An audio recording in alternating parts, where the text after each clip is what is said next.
Welcome to Beyond the Matrix with Rod Bryant and Jerry Gordon here on Israel News Talk Radio.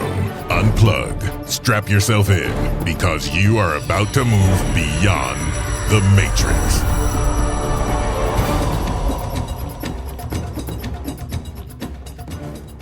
You have officially entered into the Beyond the Matrix zone. I guess that's right. I'm not sure what I'm talking about today. Guys, it's really good to see you here. Happy Sukkot to all of my friends and neighbors and people that are celebrating Sukkot. And for all the people that listen to us watch us on YouTube, really want to thank you so much for sharing our time with you on YouTube. Jerry, we have a phenomenal guest coming on. It's the first time that we've had Jonathan Spires on, or Spire, and he comes with a wealth of knowledge about the Middle East region, about the Kurds, etc. Why don't you do an introduction to Jonathan? Well, Jonathan is well-recognized, intrepid journalist who has gone throughout the region, visiting many of the battlefields. He's been supportive of reportage on the Kurds, particularly in Syria. He understands the problem with the Kurds, division of the Kurds, essentially, in Iraq. And he also has his finger on why Turkey's Erdogan is basically a real threat, and why Qatar, in particular, is sort of funding the push for the Muslim Brotherhood movement in that whole area.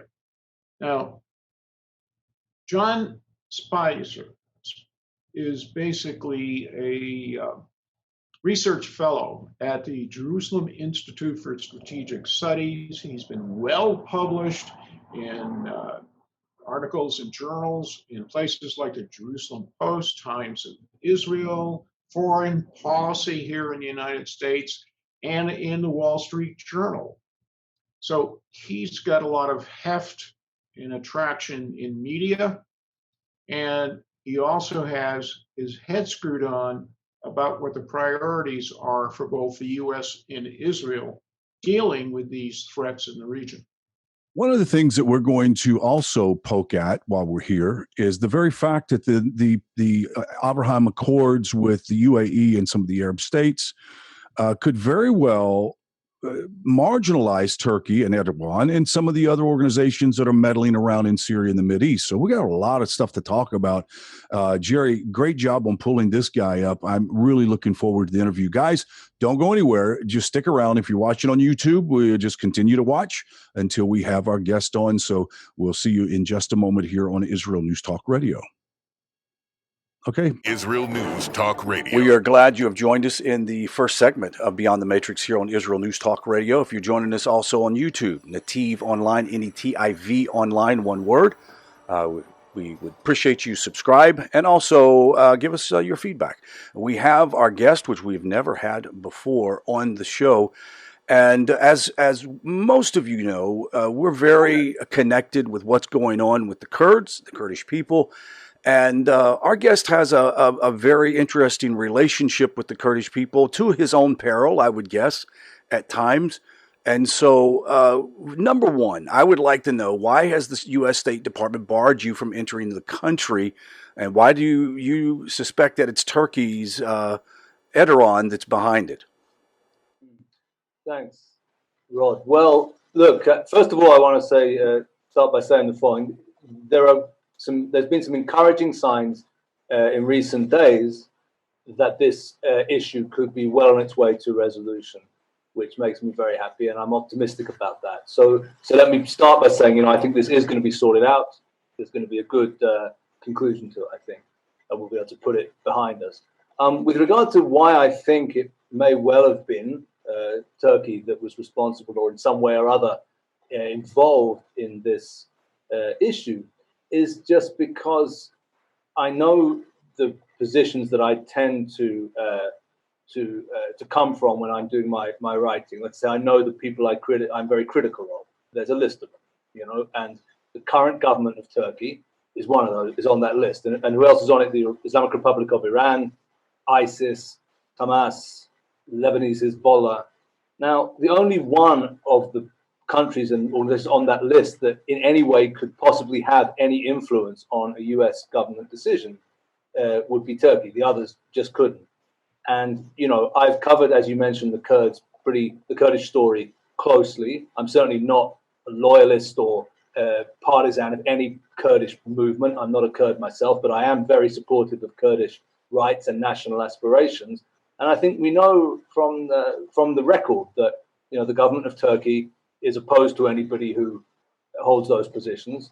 The current government of Turkey is well known for its harassment of journalists and the media, and not only on Turkish soil itself, but also in other countries. So put those two things together, and I'm just speculating, of course, but I would think there's probably some Turkish involvement in this whole unfortunate affair. Let me just also conclude, or also add that, you know, when I say I criticize Turkey, that's shorthand for saying I'm critical of the government of Recep Tayyip Erdogan. Turkey as a country itself, I think, is a fantastic place. I've been there many times, had many happy times there. And, you know, I really wish for the Turkish people that they can rid themselves of this regime, which is doing untold harm both within Turkey and also in terms of Turkey's international name and international. I appreciate you adding that caveat to the end of that. We all are very aware that the Turkish people are very kind people, great people to be around. And it's unfortunate that their liberties have been sucked dry by this dictator. I was going to ask you briefly, if you can, how did you set up an appeal for this? Did you go through the U.S. State Department? How did you go through an appeal system on this? Well, the fact is that there isn't a formal appeals process. I was able to speak to some friends and try to, you know, to get some stuff moving. I'm not really at liberty, I'm afraid, to go into any further detail. But it's worth noting, yes, that this is not a decision. You know, non-US citizens barred from the country on these grounds, you know, don't have a kind of formal process of appeal. No such process exists. Interesting. Jerry?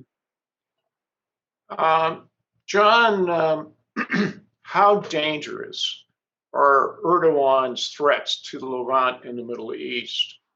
He's got activities going in Libya, Syria, Lebanon, Iraq, Gaza, and now in the war between Azerbaijan and Armenia. Yeah. I think that they are Turkey's activities on the regional stage are deeply disruptive to any hope or any semblance of order. I call it is a kind of arc of destabilization which President Erdogan is engaged in.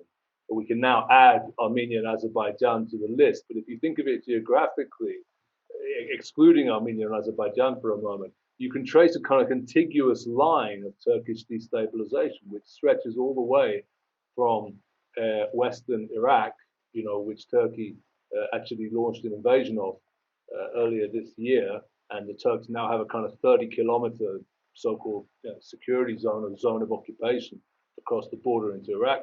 And you go westwards to Syria, where, of course, the Turks have carried out no fewer than 3 very disruptive and violent incursions in the course of the last half decade. The last one was just a year ago, just last October and November. They're now in occupation of 3 separate sections of northern Syria, and they've carried out large-scale ethnic cleansing there. You go further west to Lebanon, less well known, but I've written about it. You know, efforts to begin to stick a finger into northern Lebanon there to organize among the Sunni Arabs of northern Lebanon. Obviously, Eastern Mediterranean, where they're disrupting the efforts by Greece and Israel and others to develop and export natural gas facilities, unilaterally declaring an exclusive economic zone on a massive swathe of the Mediterranean, intending to prevent the ability of Israel and others to build a pipeline to send natural gas to Europe, and then down to Libya. You know, in every stage, in every context, the Turkish role leads to disruption, leads to conflict, and leads to instability. And what we're seeing is, a real attempt to emerge as an unchallengeable power in the Middle East. That's what Erdogan has in mind, to intimidate other countries into submission. That's what he has in mind. And I don't say it's going to work. I don't think it'll work, but it's going to take a lot of pushback from other countries before it's over. It's just getting started, I think, this pattern of behavior. So yeah, it's very worrying indeed. Turkey is emerging in many ways second, perhaps only to Iran, or maybe by some estimates not second to Iran, as the major disruptive force in the region. And let me add with another arena, if you like, which is important not to forget, which is Israel itself, and specifically Jerusalem, and also the Gaza Strip. Turkey emerging as a major, practical, hands-on backer of the Hamas terror movement and of its de facto authority in the Gaza Strip, and Turkey also working quietly and behind the scenes to disrupt coexistence here in Jerusalem, in the city where I'm talking to you from and where I live, through the process of political agitation among the Arab communities of East Jerusalem to take them in an Islamist direction, and a direction over the longer term of revolt or of active opposition to Israel's authority. So they're working to foment disorder and destabilization along a massive swathe of the region, and they are good at it. They're doing well. They're creating a lot of disorder. Let me just also conclude on this by adding another element which we need to start thinking about. And that's the way that Turkey's doing this. Not just what they're doing, but how they're doing it. Turkey is working through interesting bodies. And a very interesting one we should note is a company called Sadat, which is a kind of private military contractor company run by a man called Colonel Adnan Tanrivedi, who's a close advisor to President Erdogan. This is a former Turkish Special Forces officer. And the company is a military contractor company, but it is overtly committed to a political agenda of political Islam. And this is all, it has a website, it's a company. And if you look at the Turkish involvement in Syria, the Turkish involvement in Libya, and the Turkish involvement in Nagorno-Karabakh, Azerbaijan, Armenia, it's this company that's recruiting the young fighters, that's arming them, that's paying them, and that's getting them over to the battlefront.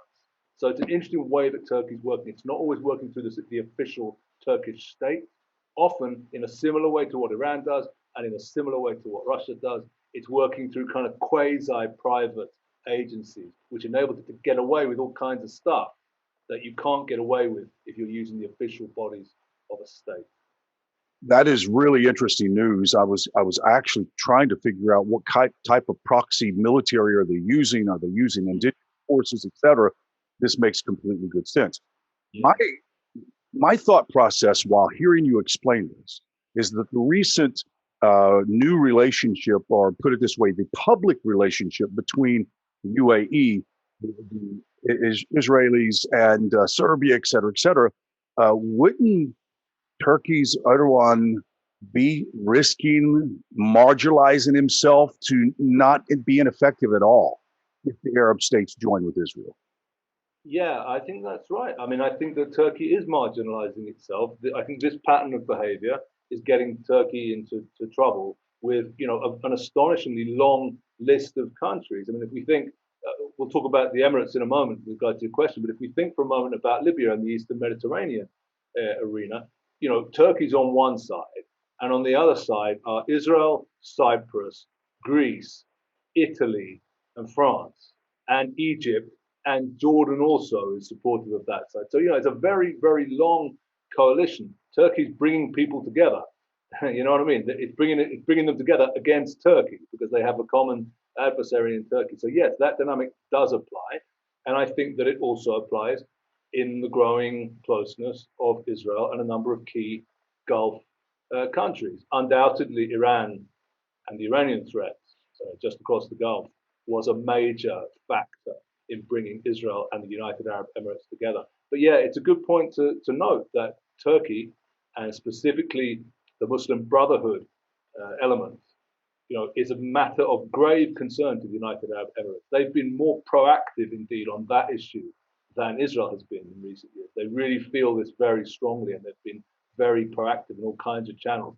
And obviously Turkey, the current Turkish government, is the main regional backer of the Muslim Brotherhood. Erdogan, heartbroken at the military coup that took place on July 3rd, 2013 in Egypt, that took Mohamed Morsi's government out of commission.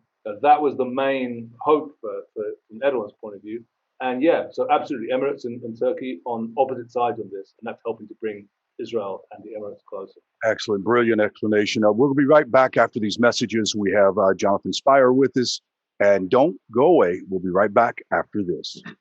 Okay, guys, stand by while we get things rendered up here. John, is Qatar effectively the financier of these activities? Yes, absolutely. Qatar is the bank for Muslim Brotherhood movements across the region. Obviously, we know that Qatar is the major overt financier of the Hamas enclave in Gaza, indeed with Israel's consent. And that's something which is controversial, but that's the current situation. And absolutely, Qatar has been helping to. Talk radio. Qatar doing its best to keep the Turkish economy afloat with injections of cash, and yes, Qatar backing and domiciling Muslim Brotherhood activists and prominent figures from across the region. The Hamas leadership all have nice villas in Doha. Obviously, such individuals as Yusuf Qaradawi and other Muslim Brotherhood associated preachers finding a home there. Yeah, Qatar is the financial center of this, but of course, Qatar by itself can't be much more than a financier. Qatar is a very fragile little affair. It's not a strong, powerful country, and that to me is where Turkey comes in, because Turkey can offer. Turkey, as we've seen in Syria, as we see in Libya, can do hard power. They know how to do hard power as well, which the Qataris can't do. So it's a powerful and effective, I would say, alliance of Qatar and Turkey. But yeah, beyond Qatar, and of course beyond the Sarraj government in Tripoli in Libya, and beyond Hamas, the Turks don't have powerful allies in the Arab world, and indeed they are antagonizing the powerful Arab countries, Egypt, Saudi Arabia, and others, and of course Emirates against them. So we're only actually, obviously, we probably should bring some of this up in the actual interview, but this is going on YouTube. The interesting thing is their actions obviously could very well be counterproductive to anything that they're wanting to achieve, and at the same time could actually push partners together to achieve an overall peace that's going to ultimately put a lot of pressure on, like Qatar, for example, not being able to want to be in a position to alienate themselves any more than they have to from their own Arab states. So interesting thing. So we're getting ready to go back into the thing we're queuing. John, when we're back in, I'll pose that question to you again because we want to get that on the podcast. Okay. Entry 2 and 1. Welcome back to Beyond the Matrix, here on Israel News Talk Radio. We're in the second segment. I'm Rod Bryant, along with Jerry Gordon and Jonathan Spire, and we really appreciate you taking time from your busy schedule to be with us. I know it's Sukkot right now, and most of the time at this time of the evening in Israel, you're going to be tucked away in a sukkah somewhere, or anywhere if you're in the Jewish, along with the Jewish people. Jerry, go ahead. You had a question you asked during the break I thought was good. John, how does Qatar factor into Turkey's activities throughout the entire region? Yeah, well, Jerry, Qatar is Turkey's main ally among the Arab states, and Qatar is the main bank, the main financier of Muslim Brotherhood activities across the region, and is closely aligned with Turkey in that regard. It's kind of a useful combination. The Turks obviously don't have money to throw around. In fact, the Turkish economy is in dire straits at the moment. The Qataris have money, but they don't have much else that they can do. So it's a good combination. The Qataris provide finance, the Turks provide weaponry and military know-how, and often political know-how too. And if we think of the way that the Hamas enclave in Gaza works, it's a good example of that combination. It's Qatari money, by the way, dispensed with the consent and knowledge of Israel. Interestingly, it's Qatari money that keeps the Hamas enclave in existence. But as we've also been seeing in recent weeks, Hamas leadership is drawing closer and closer and closer to Turkey, and there is an active Hamas cell in Turkey which does itself plan and carry out military, paramilitary activities in Israel, in Judea and Samaria, and in Gaza. So, it's a very, very close alliance in that regard. Each of these two countries has its own kind of well-defined role in this process. And between them, they're the main backers, I would say, of Muslim Brotherhood. Without doubt, they're the main backers of Muslim Brotherhood style Sunni political Islam across our region, stretching all the way from Libya, taking in also Israel, the Palestinian areas as well, and indeed Syria and further afield. So that's the way Qatar works. It's worth noting that with the exception of Qatar and the additional elements of the Hamas enclave in Gaza and the Sarraj government in Tripoli in Libya, Turkey doesn't have very many friends in the Arab world, and the most powerful and consequential Arab countries, Egypt, Saudi Arabia, also United Arab Emirates, are very, very worried at what Turkey is doing and are doing their best in their various ways to oppose it. And it's worthwhile noting that had the Turks not backed down just a couple of months ago in Libya with their stated intention of pushing their way into the oil fields area of Sirte, there might well have been a shooting war between the Turks and the Egyptian armed forces. President Sisi said that's a red line. Push any further towards Jufra and towards the oil fields around Sirte, and we're going to push back. And the reason it didn't happen is because the Turks backed down. So Erdogan gets himself into all kinds of trouble, and then he's left sometimes with little choice but to climb down because he's got Qatar. He hasn't got many other friends. He's isolating himself through this mode of activity that he's pursuing. Early on, you mentioned that Erdogan is cranking up new activities in northeastern Syria beyond what he had done last year. And the question is to you, as a person who has known and evaluated the Kurds in that particular area, how valuable are they still as allies to the West, particularly the US, after the withdrawal from the region? Well, I think that they're very valuable to the US. I mean, I'm somebody who, has been supportive of and have written in support of US strategy in Syria subsequent to, the events of a year ago, because I think, there is a clearly discernible strategy and it makes sense and it's working. And what that strategy is the attempt to deny Bashar Assad and the Russians and the Iranians on his side the fruits, so to speak, of their supposed victory in the Syrian civil war, and to do that by maintaining pressure on them, keeping Assad economically isolated, preventing him from getting money in to reconstruct, and keeping the pressure on him by keeping Syria divided, by maintaining those large enclaves which remain outside of Assad's control. The Kurdish area, in which there is still around 500 United States service personnel present, consists of just under 30% of the entire territory of Syria. And that area contains Syria's best agricultural land, and it contains Syria's oil. Bashar Assad would very much like to get his hands on both of those elements. And the fact that he's prevented from doing so is good from the US point of view. And secondly, of course, there's the enclave in the northwest of the country, which is maintained by the Turks with their Islamist allies, which accounts for another roughly 10% of the territory of Syria. So I think that maintaining the enclave, Kurdish-dominated enclave, east of the Euphrates River, on just under 30% of Syrian territory, is a very important element in that larger picture of maintaining the pressure on Assad and thereby on Russia and Iran, and preventing them from, underlining the victory, so-called, in the civil war.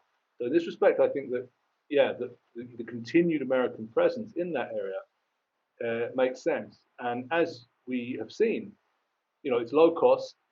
It's a very, very light American footprint. They're working with a very well-organized and militarily capable ally that's quite capable of, looking after themselves on the ground. They have maybe help from the US just in the air. and by a few advisors on the ground. So it's a low budget, high yield strategy. I think it's working. I think it's good, and I hope it'll be maintained. I think it will be maintained, even though the current president is unpredictable. Certainly until the election. If Trump loses the election and Biden comes in, it may well be a very different picture, because I think that Biden will probably end the maximum pressure on Iran strategy, of which this Syria strategy is a component.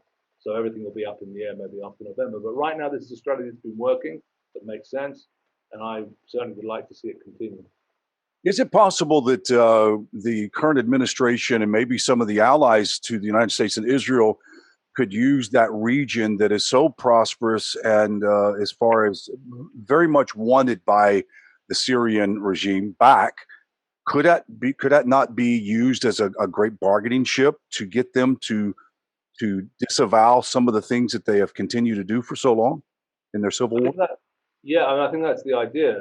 I think the idea precisely is specifically is to compel Bashar Assad to enter into a political process which will end with him leaving power, quitting dictatorial power in Syria. I think that's the idea.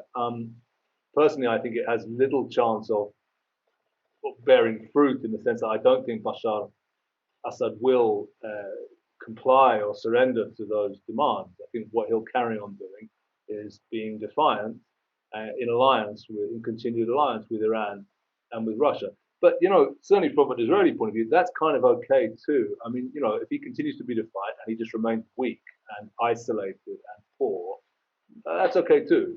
I think what we certainly, and what I think also America, would not wish to see, is a situation in which he's still there and he's also able to rebuild and he's also able to do business and make money and just basically get back to the situation, of February 2011, so to speak, a month before the uprising broke out, in which he is a strong, solid component of the Iran-led regional alliance. That's what we don't want to see. Right. If it means him leaving power, that'd be good. If it means he doesn't leave power, but he's just weak and doesn't rule the whole country, that's kind of okay too. But we also have the other side of the coin to examine. We've seen in the past, when we have had regime change, the chaos that ensued after that with ISIS, et cetera, et cetera. So it might not be a bad idea to allow him to stay in weak. At least it keeps the lid on things for a while. I don't know. That's just my opinion. It really doesn't matter. I would personally tend to agree with that. I mean, I think that's probably a view that many people here in Israel have as well. A weakened, chastened Bashar Assad is by no means the worst thing that Syria that we could have on our northern border, so to speak. Jerry, we have about 2 minutes. Why don't you go ahead and ask a question before we get into the break? John, how effective, in your view, has been the Israeli contribution to isolating both Assad and Iran in neighboring Syria? Well, as we know, there's been this, what they call here in Israel, the campaign between the wars. There's been this ongoing air campaign over the skies of Syria to disrupt the Iranian project to entrench and consolidate itself in Syria. There's certainly been a lot of damage done, and there's certainly has been partially effective in preventing or at least disrupting the process of supplying accurate, precision-guided weaponry to Hezbollah in Lebanon from across the soil of Syria. But I don't think it's not over. I mean, it hasn't been concluded. Iran is not quitting Syria. Iran is staying in Syria. Secondly, I think what we're seeing in Lebanon and what the Prime Minister Netanyahu, spoke about, I think in the UN just about a week ago, what we're seeing is that as a result of the inability to bring the weaponry and the systems across Syria, Hezbollah is going into production in Lebanon itself, producing that stuff. So it's a homegrown industry to produce that stuff. So it's an ongoing campaign, an ongoing open-ended campaign. It's been successful in the sense that it's disrupted and it's reduced and it's troubled the Iranian effort. It's not been successful if we define success as ending the Iranian effort and getting the Iranians to leave Syria. That's not happened, and it's not happening anytime soon. We have to go to a break, Jonathan and Jerry. So, guys, don't go away. We'll be right back after these messages. I do have a follow up I want to add in reference to Francis Macron and some of his efforts trying to do that. So, when we come back, we'll address that question, and we'll be back after these very important messages. Okay, guys, stand by. John, when we come back for this last segment, besides evaluating Macron's issues in Lebanon in particular, do we want to address the complex confusion about this war that Turkey's involved with, along with Israel, so to speak, in between Azerbaijan and Armenia? Sure, we can talk about that. Yeah, absolutely. You know, it's not. I don't have a similar level of. I wouldn't claim a similar level of expertise in that area that I would hope to have regarding the Levant. But I'm happy to talk about it. Okay. The other option is to talk about what the situation is in Iraq. I could do that. I mean, maybe that's better in a way because I tend to follow Iraq a bit closer. But we can do all right, both. And I'll pop that question to you. Okay. Thanks.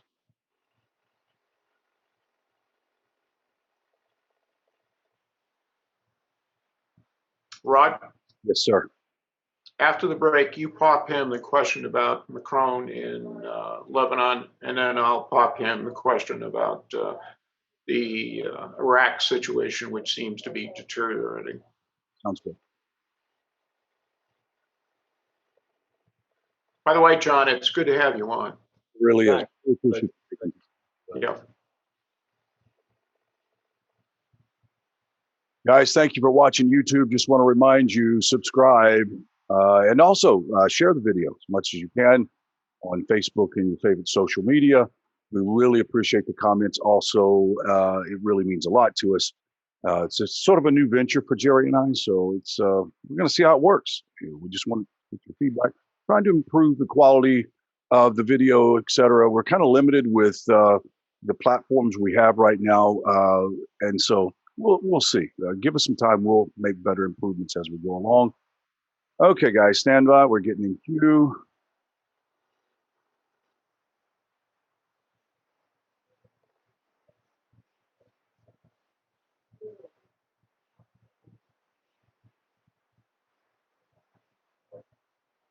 Okay, in 3, 2, and 1. Stand by. No good.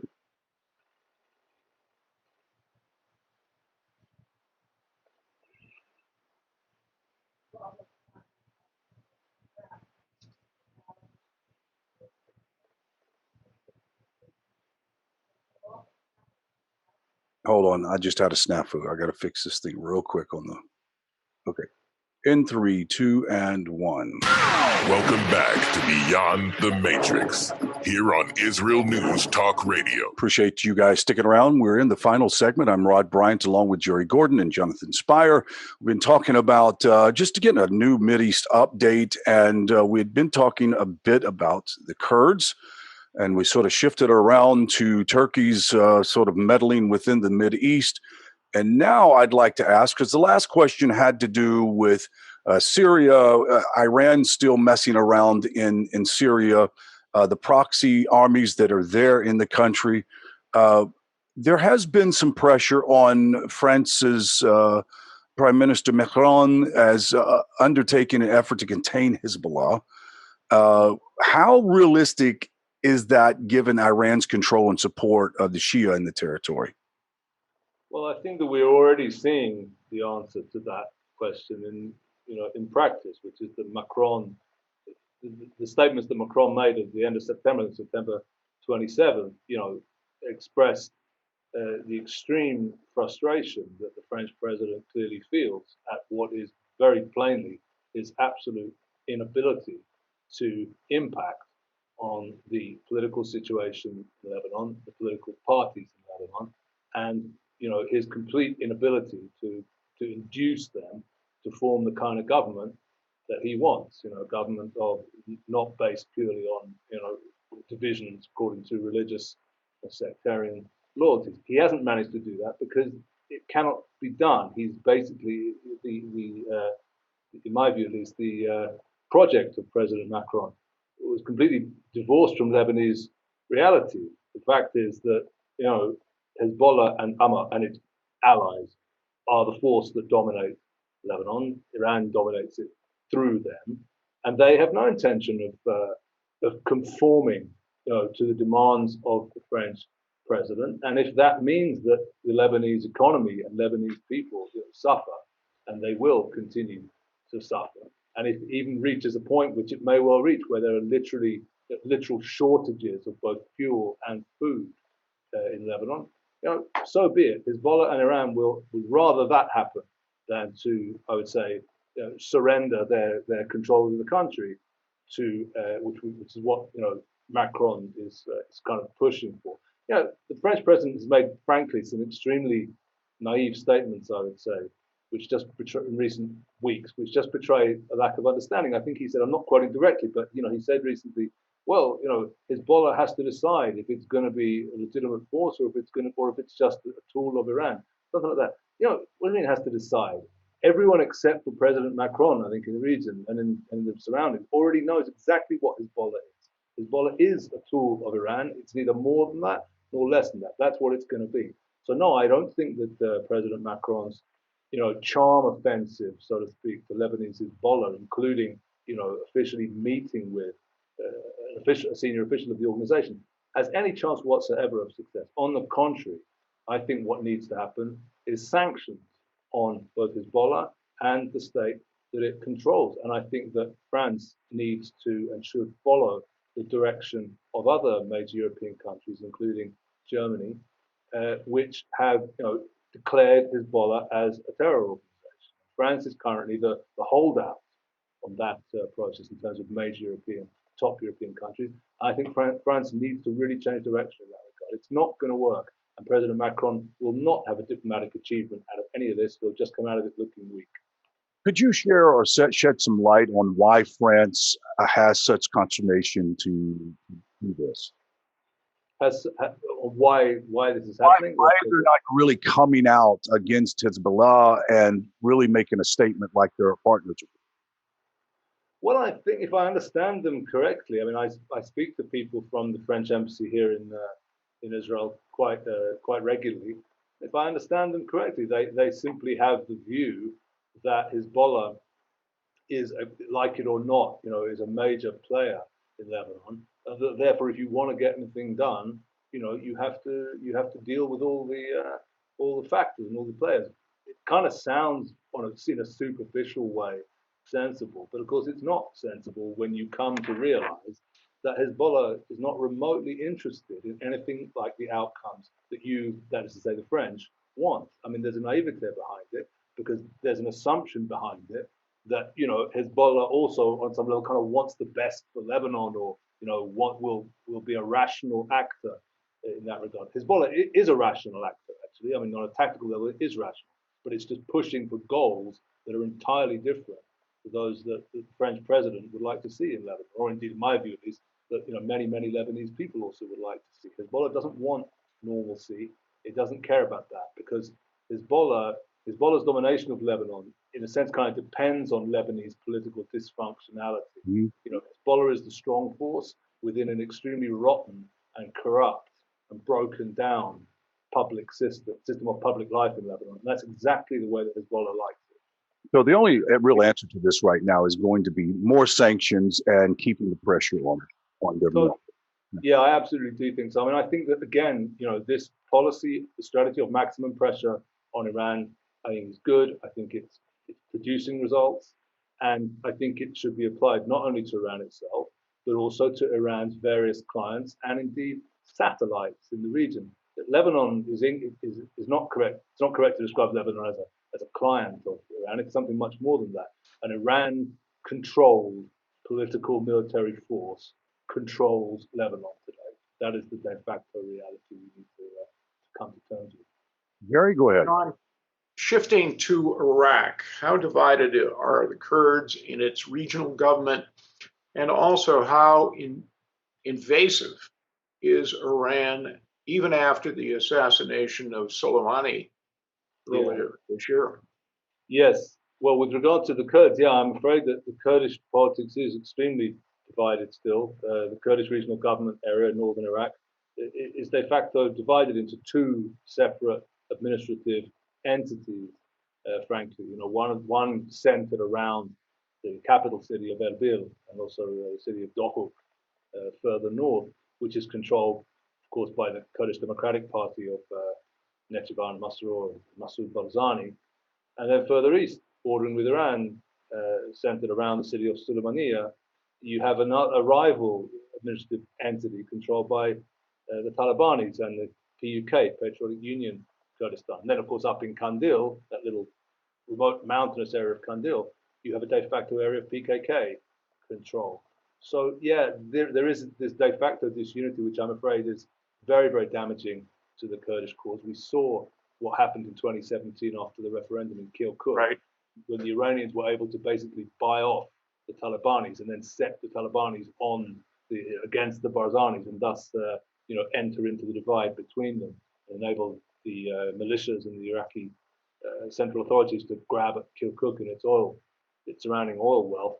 So yeah, I'm afraid this is a dysfunctionality which the Kurds really need to fix. But I'm afraid this kind of division has bedeviled Kurdish nationalist politics throughout its existence, and it doesn't look like there's going to be any solution anytime soon, sadly. With regard to Iran, yeah, I mean, Iran is seeking to do in Iraq exactly what it did in Lebanon in the 80s and 90s, in the first decade of this century, which is in effect to kind of implant a kind of deep state, so to speak, within the official Iraqi state.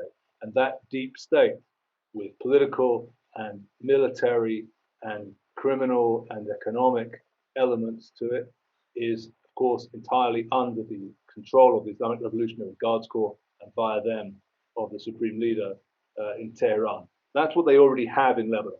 It's done, right? They control Lebanon. They don't yet control Iraq. The project is still more at its infancy, but that's what they're going for. That's what they're trying to do, and they're already quite a long way down the road. By the way, in other words, the role of Iran-supported bodies in Iraqi public life is extremely central and very hard to dislodge. An example, as you know, beginning in last October, there was a very wide-scale process of demonstrations, mainly, by the way, involving young Shia Iraqis against the system, against this corrupt system. And we saw the way in which the Shia militias controlled by Iran were used as an instrument to put down those demonstrations, often with extreme brutality, often with using live fire on unarmed demonstrators. So that's an example of the way in which, the Iran-supported system is already deeply implanted in Iraq, and it knows how to defend itself against threats. And what we're seeing now with the United States, Secretary Pompeo recently, threatening the possibility of closing down the U.S. embassy in Baghdad and moving the American diplomatic representation up to Kurdistan, up to Erbil. We're seeing a kind of growing acknowledgement, I think, on the American side of that reality, and a growing awareness, I hope at least, and I note, growing awareness that needs to be challenged and faced down. When we talk about the ongoing withdrawal of United States conventional forces from Iraq, I personally don't necessarily see that as a bad thing. I mean, those soldiers, those service personnel were there to fight ISIS. ISIS is largely defeated.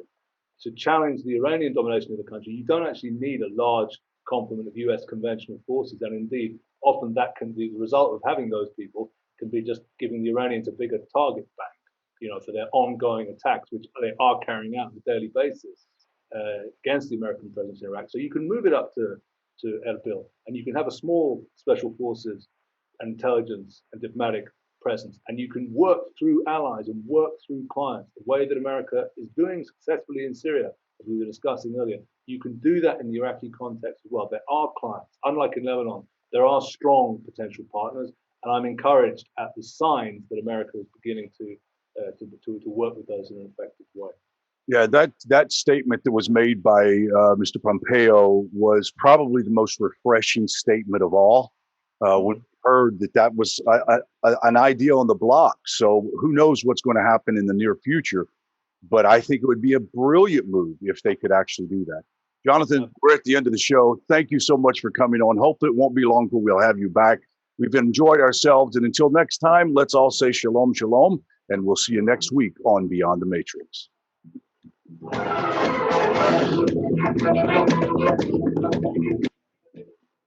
Great.